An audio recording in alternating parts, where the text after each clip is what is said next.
What up? Part 3, Reezon N64 collection. We're going to get through this. This was going to be a little bit shorter. There's only about 15 games or so to get through. So just 1 second. All right. Picking up where we left off. Diddy Kong Racing. This was Mario Kart on steroids. Not just kart racing, airplane racing, hovercraft racing. You had levels that took place on water, levels that took place on land, levels that took place on air. Great track design, and there was an adventure aesthetic to the game. It wasn't just your typical straight up racer. Yeah, that was the meat and potatoes of the game, was racing, but there was this adventure, open world around it, and boss battles and all that that really gave a unique feel to Diddy Kong Racing. The multiplayer mode in this, man, that was epic, man. I wish I still had people around to play multiplayer with me on this, man. It was so good. Great music, great cast of characters. Just an amazing, amazing title, man.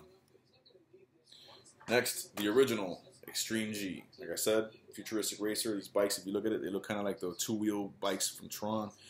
Just futuristic tracks, loop-de-loops, corkscrews, all that, weapons, techno music pumping in the background. Good fun, man. Good fun. Great sense of speed, too. The N64 was really pushing the speed factor with games like F-Zero X, Extreme G, Aero Gauge, things like that. Next, Kobe Bryant and NBA Courtside. This was actually, to me, the best, not just because it's Kobe. Kobe's the fucking man. He always will be. Under Jordan, it's Kobe. Don't give me none of this LeBron James shit, dude. That guy's getting his ass handed to him again in the finals. So, anyways. But this was the best basketball series as far as actual basketball simulation. They had NBA in the Zone, was also part of the N64, but it wasn't as good. And live was just so stale. Courtside, crystal clear graphics, great ball handling moves, and, you know, it's just a great basketball game, man. And it was from Left Field Sports, if I'm not mistaken, which was like a Nintendo division of sports. Real good, man. Nintendo Sports back in the day. Wayne Gretzky's 3D hockey. NBA Jam in the hockey rink. Sign me up. Sign me up. The first time I nailed a slap shot from like center ice, and that shit was going right at the goal, and the goalie turned into a physical brick wall and blocked it, and the announcer was like, "He's a brick wall." I was like, "Get the fuck out of here. That shit is awesome." And you actually get in fights and all that. You can get on fire, set the net on fire. I mean, this was great fun, man. Loved it. Might actually play that in a little while. Star Wars Rogue Squadron. This is one of the all-time greatest Star Wars games. And the Rogue Squadron series was just, it started here, and it just took off, man. The graphics in this game, the sound in this game, all authentic Star Wars soundtrack, voice acting, and just a vehicle shooter. You're flying X-Wings, A-Wings, B-Wings, going on missions in the Star Wars universe, I think around the time of Empire Strikes Back, if I'm not mistaken. Amazing, amazing N64 exclusive. Next, had a lot of wrestling games, man. I'm a wrestling fanatic. WCW Monday Nitro. This was decent. You know, it's a port of the PlayStation 1 version. And it's just, you know, it's got like 50 characters in it. It's awesome. But it's an arcade wrestler. It's not like real or simulation, like kind of like, you know, Revenge or No Mercy. It's like, you know, each wrestler has like 2 or 3 moves. Pile driver, DDT, and that's about it, and then a finisher. That's it. And it's, you know, the graphics aren't as great. It's an arcade. The feel of the game is like an arcade wrestler. It's just quick fun. It's fun to have in quick dosages of this game, and you know, you play for 10, 20 minutes at a time. It's good fun.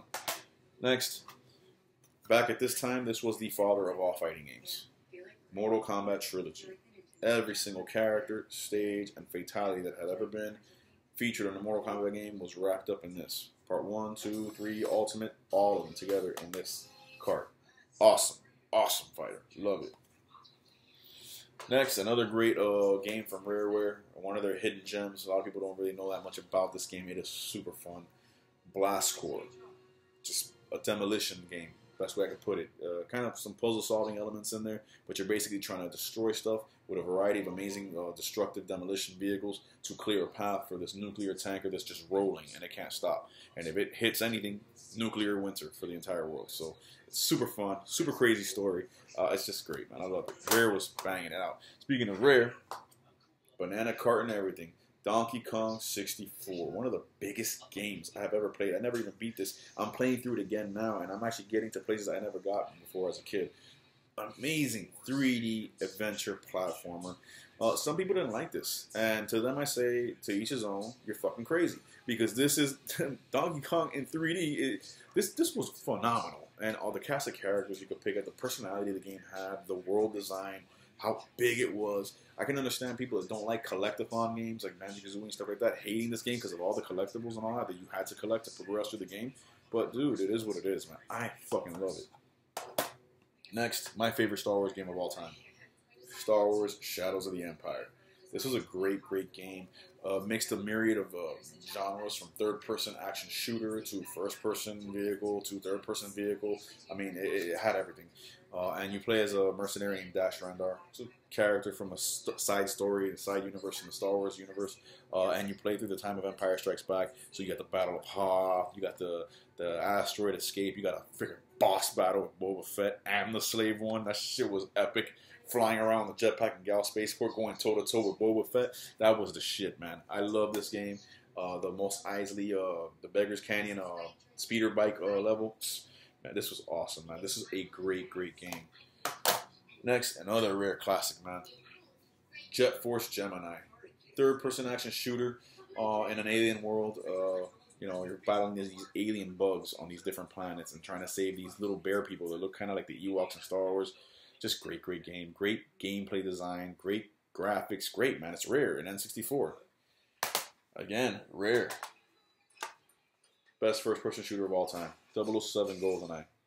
Without this, there's no Halo. There's no Call of Duty. There's no Battlefield. There's no Outwatch or whatever, the one that's out now. Nothing. There's nothing. This was it. This made consoles. This made a first-person shooter on a console possible. And the multiplayer. Slappers only, y'all. This was off the chain. My favorite racer ever. Wave Race 64. Love the sequel on the GameCube, Blue Storm. And then we never got another one after that. Where the fuck is Wave Race? Wave Race 64. This game is phenomenal. Phenomenal. Love the music. Love the track design. The water physics for the N64 for 1996. This was the first game that showed water in 3D behaving and acting like water.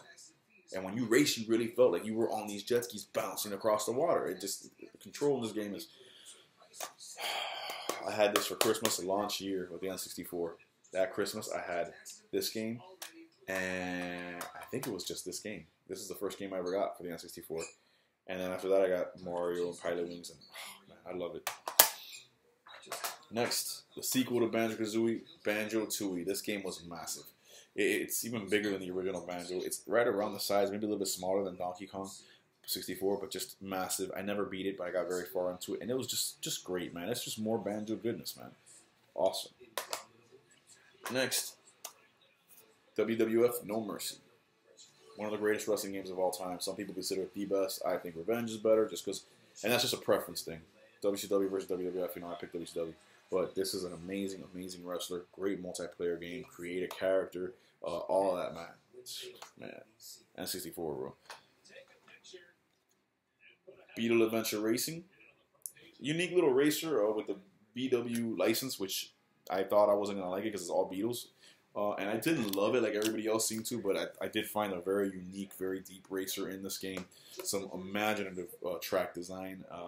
And I guess it gets the adventure, Beetle Adventure Racing. I guess it gets the adventure in there from how open the tracks are and how ridiculous the amount of shortcuts and different paths you can take through the race, and how the race is transforming from lap to lap. Very fun, very good. Great graphics too, by the way. And then last but not least, the original Turok Dinosaur Hunter. As I said, I'm a huge fan of this franchise, and it all started here, man. I had never heard of Turok or the comics or none of that until I saw this game. And when I bought this game, it came with an issue of the comics. Oh, man. Man, the graphics, the sound design in this game, first-person shooter, you're walking through this foggy jungle and raptors are running out at you, and you have this freaking bow and arrow, and you just blam, blam. And just before long, you get the pistol and the shotgun and the plasma gun and all this, and you're fighting humans and dinosaurs and all these crazy creatures in this lost land. Man, what an amazing game. And you got that long-ass code. I don't know, it's NGTH something, a long-ass code you would input and get all the weapons and go to any level and just start blowing the fuck out of people with the Chrono Scepter. Yo, Turok Dinosaur Hunter, man. That's the entire collection. It took me 3 videos to get through. Hope you guys have enjoyed it, man. I'm going to come back now with just a video just on the N64 in general. How much I love that console, how much fun it is playing it again, and how it just seems, to me, it's just the best console of all time. How it continually brings me back more than any other console. So with that being said, hope you guys enjoyed the collection. God bless y'all. Stay gaming. Peace.